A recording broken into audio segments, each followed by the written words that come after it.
Naalala ko lang yung lugar na to.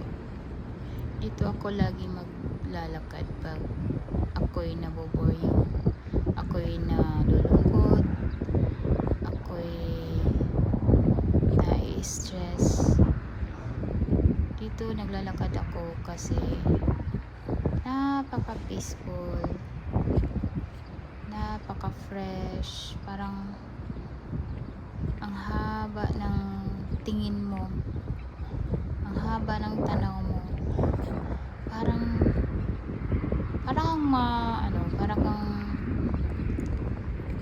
parang kang mawala ng tinik sa puso mo.